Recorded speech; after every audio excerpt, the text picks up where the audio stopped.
नमस्कार प्यारे साथियों, स्वागत है आपका आपके अपने यूट्यूब चैनल पर। आज है हमारी क्लास सेकंड, शिक्षा मनोविज्ञान की कौन सी है? Class second.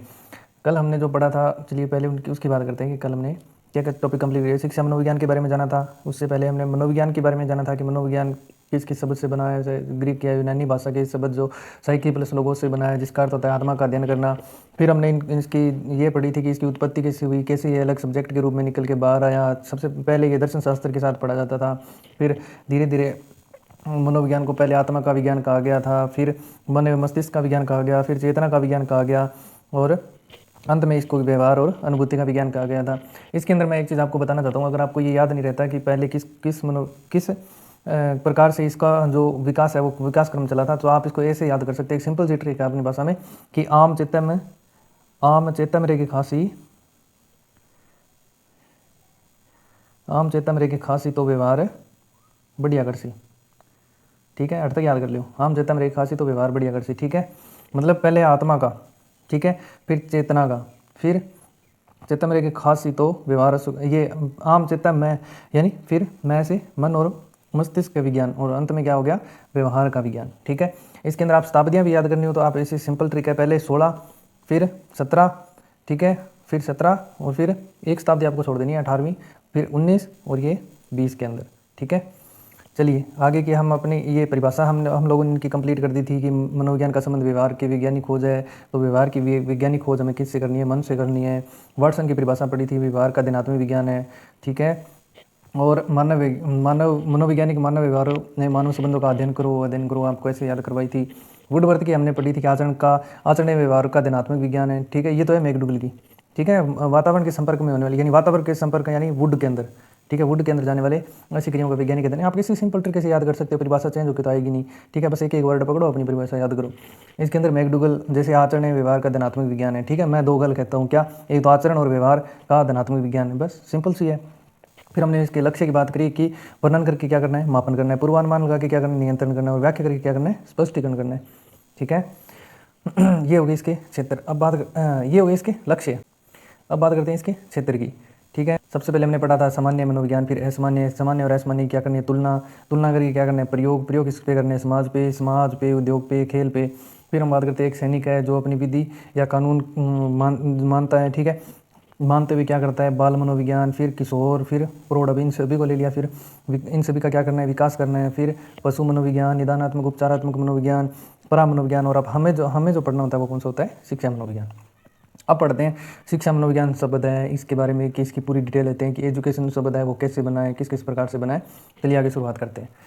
ठीक है, 3 शब्द हैं। ठीक है, एक तो एजुकेशन, ये शब्द हमको किस प्रकार बने इसके लिए? एक तो एडुकेयर, ठीक है, एक है एजुकेयर, एडुशियर, और एक है एडुकेटम। इन तीनों का अर्थ समझते हैं पहले तो। एडुकेयर का अर्थ होता है विकसित करना। क्या होता है? विकसित करना।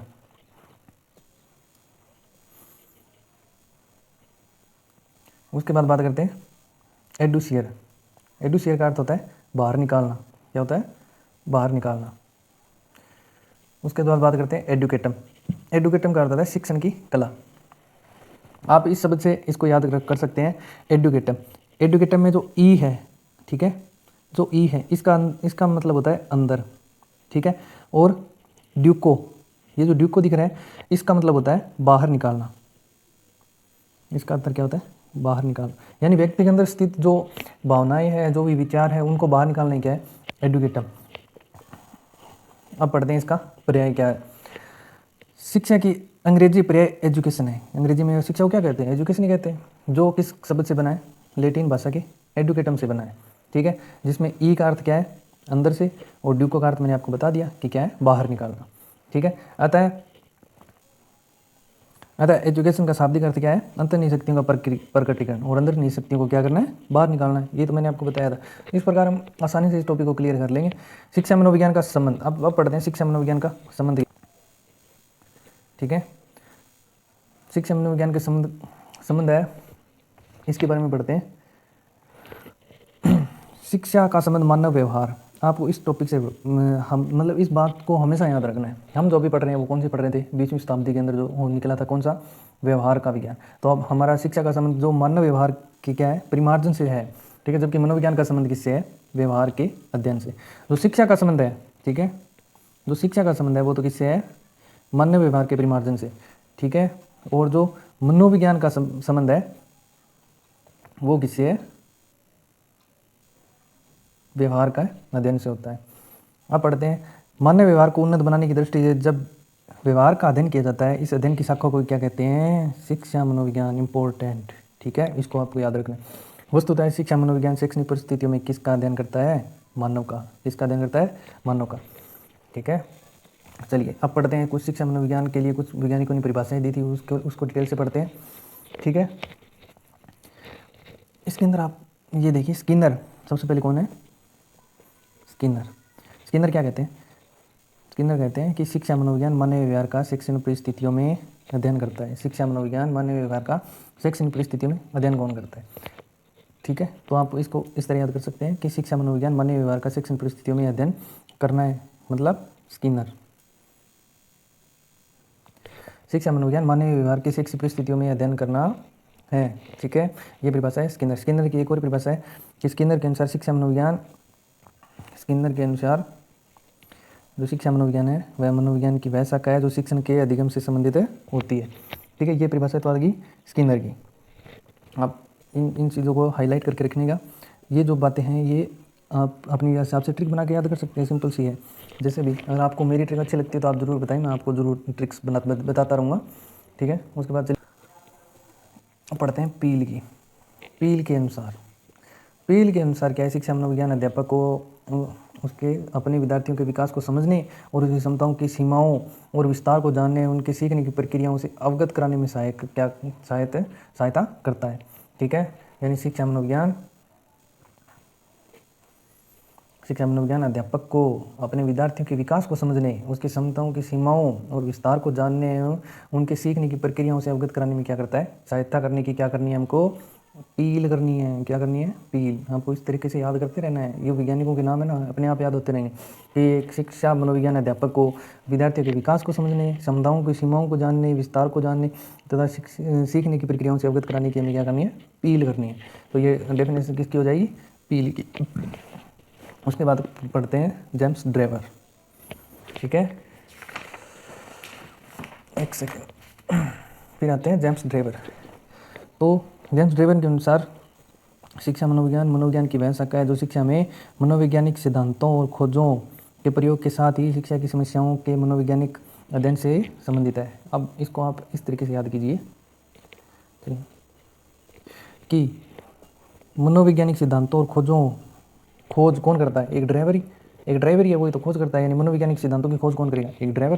तो आप इस तरीके को, ये परिभाषा किसकी हो जाएगी? ड्राइवर की, ठीक है। आपको ऐसे याद करते रहना है। जैसे अब मैंने आपको बताया था शिक्षा मनोविज्ञान अध्यापक को अपने विद्यार्थी के विकास को समझने और क्षमताओं को जानने की क्या करनी है? अपील करनी है। तो ये हो जाएगी पील की डेफिनेशन। और मनोविज्ञान सिद्धांतों और खोजों के प्रयोग के साथ ही, यानी खोज कौन करता है मनोवैज्ञानिक सिद्धांतों की? तो जेम्स ड्रेवर। तो ये किसकी हो जाएगी? जेम्स ड्रेवर की हो जाएगी। अब पढ़ते हैं हम कार्ल सैनिक कि कार्ल सैनिक क्या परिभाषा देते हैं। कार्ल सैनिक के अनुसार मनोवैज्ञानिक सिद्धांतों एवं परिणामों का शिक्षा का क्षेत्र में अनुप्रयोग। अब इसको आप ऐसे याद कीजिए कि मनोविज्ञान के सिद्धांतों और परिणामों का, यानी सिद्धांतों और परिणामों का शिक्षा के क्षेत्र में कौन प्रयोग करता है? एक सैनिक। कौन करता है? एक सैनिक, ठीक है। आपको इस तरीके से ये परिभाषा याद करनी होगी कि मनोविज्ञान के सिद्धांतों और परिणामों का शिक्षा के क्षेत्र में प्रयोग कौन करता है? एक सैनिक। तो एक परिभाषा किसकी हो जाएगी? कार्ल सैनिक की। अब पढ़ते हैं क्रो और क्रो को। एक क्रो दूसरे क्रो को कहता है, क्या कहता है? कि शिक्षा मनोविज्ञान व्यक्ति के जन्म से लेकर वृद्धावस्था तक सीखने के अनुभवों का वर्णन और व्याख्या करता है। अब शिक्षा मनोविज्ञान व्यक्ति के जन्म से लेकर वृद्धावस्था तक। एक क्रो दूसरे क्रो को क्या कहता है? एक क्रो को दूसरे क्रो को कहता है कि शिक्षा मनोविज्ञान व्यक्ति के जन्म से लेकर वृद्धावस्था तक सीखने के अनुभवों का वर्णन और व्याख्या करता है। तो ये परिभाषा किसकी हो जाएगी? क्रो एंड क्रो की, ठीक है। उसके बाद बात करते हैं ट्रो की। ये परिभाषा ट्रो के अनुसार शिक्षा मनोविज्ञान शैक्षिक परिस्थितियों के मनोवैज्ञानिक पक्ष का अध्ययन करता है। शिक्षा मनोविज्ञान शैक्षिक परिस्थितियों में के मनोवैज्ञानिक पक्ष का अध्ययन करता है, ठीक है। ये परिभाषा आपको इस तरीके से याद कर लेनी है कि शैक्षिक परिस्थितियों और मनोवैज्ञानिक पक्ष कौन लेगा? ट्रो, ठीक है। चलिए आगे बात करते हैं स्टीफन। अब आते हैं स्टीफन के साथ। स्टीफन के अनुसार शिक्षा मनोविज्ञान शैक्षिक विकास का क्रमबद्ध अध्ययन है। अब इसको आप इस तरीके याद कर दीजिए कि स्टीफन से आप निकालिए टिफिन, 1 2 और 3, ये टिफिन के अंदर 3 खाने होते हैं, तो आप इसको याद रखिए कि क्रमबद्ध अध्ययन, यानी ये क्रम वाइज होते हैं। टिफ़िन के अंदर जो हमारे खाने के लिए जो लेके जाते हैं, ठीक है, यहाँ पे हम दाल रखते हैं, यहाँ पे दही, यहाँ पे रोटियाँ, ठीक है, तो ये क्रमबद्ध अध्ययन, शिक्षा मनोविज्ञान शैक्षिक विकास का क्रमबद्ध अध्ययन कौन करता है? स्टीफन, ठीक है। तो ये परिभाषा किसकी हो जाएगी? स्टीफन की। चलिए अब शिक्षा मनोविज्ञान के विकास के बारे में पढ़ते हैं। परिभाषाएं आपको एक बार फिर से मैं रिवीजन करवा देता हूँ, ठीक है, एक सेकेंड।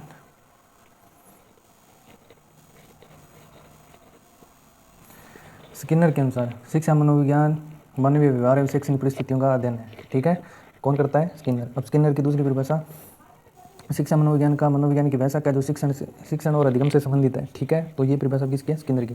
कुछ एक परिभाषा है जो आपको याद करने में थोड़ी दिक्कत आएगी, बाकी तो मैं आपको याद करवा दूंगा, ठीक है। और पढ़ते हैं पील के। अब पील की तो आपको बताया था कि एक अपील करनी है, किसकी करनी है? शिक्षा मनोविज्ञान अध्यापक को अपने विद्यार्थियों के विकास को समझने, उसकी क्षमताओं की सीमाओं और विस्तार को जानने, सीखने की प्रक्रियाओं को अवगत कराना है। अवगत कराने क्या करनी है? अपील करनी। तो ये परिभाषा अपील की हो जाएगी। अब पढ़ते हैं जेम्स ड्रेवर की। तो एक ड्रेवर है, वही क्या करता है? मनोवैज्ञानिक सिद्धांतों और खोजों के साथ शिक्षा के अंदर क्या करता है? समस्याओं का अध्ययन करता है, ठीक है, ये ड्रेवर की परिभाषा हो जाएगी। कौल सैनिक, एक सैनिक है, वो मनोविज्ञान के सिद्धांतों परिणामों का शिक्षा के क्षेत्र में अनुप्रयोग कौन करेगा? एक सैनिक करता है। जब एक सैनिक युद्ध के लिए जाता है तो अनेक सिद्धांत और परिणाम उसके लिए मायने रखते हैं, तो ये परिभाषा सैनिक की हो जाएगी। अब एक क्रो है, ये क्रो एंड क्रो की, एक क्रो है वो दूसरे क्रो को कहता है कि जन्म से लेकर वृद्धावस्था तक सीखने के अनुभवों का वर्णन और व्याख्या करता है। कौन करता है? शिक्षा मनोविज्ञान व्यक्ति की। ट्रो के अनुसार ये परिभाषा आपको याद करनी होगी आसानी से। शिक्षा मनोविज्ञान शैक्षिक परिस्थितियों के मनोविज्ञानी पक्ष का अध्ययन है। स्टीफन अब मैंने आपको बता दिया कि टिफिन है, तो बस क्रमबद्ध अध्ययन, ठीक है, शिक्षा मनोविज्ञान का। इसको हाईलाइट कर देता हूँ, रुको, क्रमबद्ध अध्ययन है, ठीक है। अब पढ़ते हैं शिक्षा मनोविज्ञान के विकास के बारे में।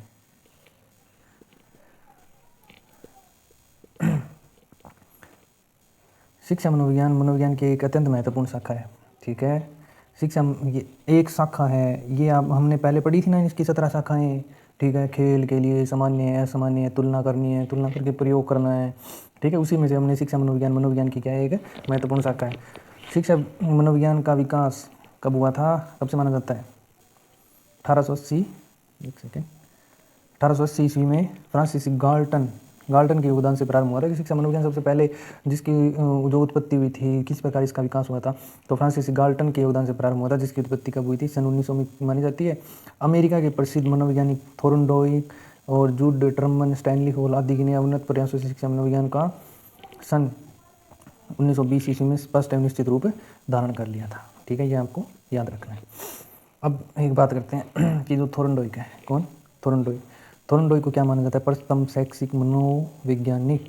थोर्नडाइक को क्या माना जाता है? प्रथम शैक्षिक मनोवैज्ञानिक माना जाता है। शिक्षा मनोविज्ञान की अब बात करते हैं प्रकृति के बारे में। चलिए, शिक्षा मनोविज्ञान की प्रकृति कैसी है? तो पील की यहाँ पे एक डेफिनेशन आती है प्रकृति के लिए कि पील के अनुसार क्या है? शिक्षा मनोविज्ञान शिक्षा का विज्ञान है। शिक्षा मनोविज्ञान शिक्षा का विज्ञान है, तो शिक्षा मनोविज्ञान शिक्षा का विज्ञान है, ये कौन कहते हैं? पील कहते हैं, ठीक है। अब शिक्षा मनोविज्ञान का वैज्ञानिक रूप देख लेते हैं हम। शिक्षा मनोविज्ञान का वैज्ञानिक रूप क्या है? कि ये एक व्यवहार का विज्ञान है, ये तो है ही, शिक्षा मनोविज्ञान व्यवहार का विज्ञान है, ये तो परिभाषा तो हम पढ़ते ही हैं, ठीक है। यह प्रयुक्त विज्ञान है, ठीक है, ये प्रयुक्त विज्ञान है क्योंकि इसका अनेक प्रयोग किए जाते हैं, तो ये प्रयुक्त विज्ञान हो गया, ठीक है। उसके बाद पढ़ते हैं ये एक क्या हो रहा है, एक सेकंड,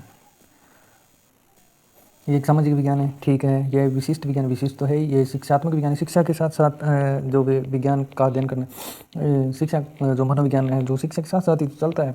यह एक सलाह का विज्ञान है, सलाह तो इसके अंदर देते रहते हैं लोग, ठीक है। यह प्रयोगात्मक विज्ञान है, प्रयोग तो करने ही पड़ते हैं। विकासशील भी है विज्ञान है क्योंकि ये दिन दिन इसके अंदर अलग अलग निकलते आ रहे हैं, आगे से आगे कोई सिद्धांत प्रयोग किए जा रहे हैं, ठीक है, इसलिए विकासशील भी है। स्वीकारात्मक विज्ञान है, स्वीकार तो करना ही पड़ेगा क्योंकि अलग अलग प्रयोग है। थॉर्नडाइक हो गए, स्किनर हो गए, विलियम वुंट हो गए, और अनेक वैज्ञानिकों ने अलग अलग प्रयोग करके सिद्ध किया है कि हम किसी के व्यवहार का अध्ययन को, व्यवहार को परिवर्तन किस प्रकार हम किसी के व्यवहार में चेंजेस ला सकते हैं, ठीक है। और निम्नलिखित बिंदु दर्शाते हैं शिक्षा मनोविज्ञान की प्रति वैज्ञानिक। हम देखते हैं कौन कौन सी है, चलिए बात करते हैं। इसमें नियमों और सिद्धांतों का प्रयोग होता है। ठीक है, शिक्षा मनोविज्ञान में नियम और सिद्धांत तो होते ही हैं। ठीक है, जैसे थॉर्नडॉइक है, कुत्ते पे, आगे बहुत सारे हम लोग इसको डिटेल से पढ़ेंगे, देखते जाइए।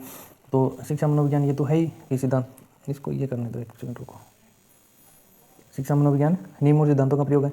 शिक्षा मनोविज्ञान सीधे सत्य खोज में रहता है। ठीक है, अर्थात सीखने वाले के व्यवहार का उसके शैक्षणिक वातावरण के संबंध में अध्ययन करता है। यानी जो उसका शैक्षिक वातावरण कैसा है, उस वातावरण में रहते हुए उसका क्या करना है, उसके व्यवहार का अध्ययन करना है। और ये सत्य की खोज में रहता है। यह क्या है, व्यवहारिक और विधायक विज्ञान है। ठीक है, शिक्षा विज्ञान का संबंध अतीत की अपेक्षा वर्तमान की घटनाओं यानी क्या और क्यों से होता है। शिक्षा मनोविज्ञान का ये कोई मतलब अगर कोई किसी के व्यवहार में परिवर्तन हो रहा है तो वो क्यों हो रहा है और वो क्या क्या परिवर्तन हुआ है, इस प्रकार के जो हम अध्ययन करेंगे वो क्या है, शिक्षा मनोविज्ञान।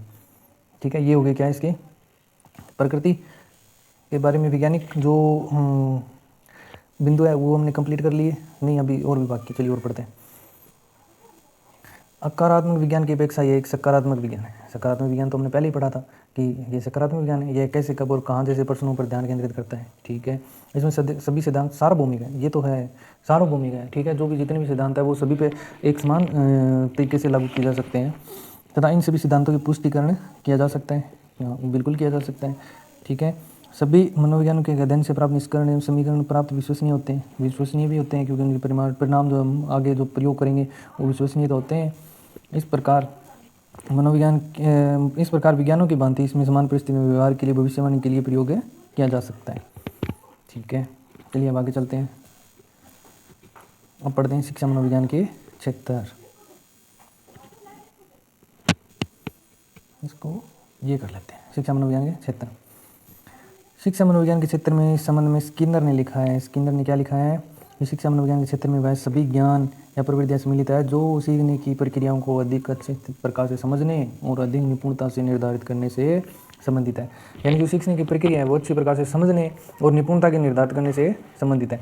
अब इसके क्षेत्र के अंदर, शिक्षा मनोविज्ञान के क्षेत्र के अंदर कौन कौन आते हैं, चलिए उनको देखते हैं। सबसे पहले कौन आता है, शिक्षार्थी।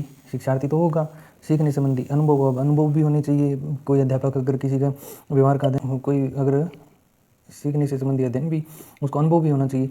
सीखने की प्रक्रिया, ठीक है, कुछ प्रयोग के लिए कुछ प्रक्रिया भी होता है, वातावरण भी तैयार करता है। सीखने से संबंधित परिस्थितियाँ, वातावरण, ये तो आएंगे। अध्यापक तो मेन है ही, ये तो इम्पोर्टेंट है। शिक्षा मनोविज्ञान की विषय सामग्री, जहाँ तक इसके क्षेत्र के प्रश्न है, उपरोक्त दूरियाँ इर्द गिर्द घूमती रहती है। ठीक है, बहुत है, ये पढ़ेंगे हम नेक्स्ट क्लास में। तब तक के लिए थैंक्स और मिलते हैं नेक्स्ट वीडियो में। जय श्री राम, जय गौ माता।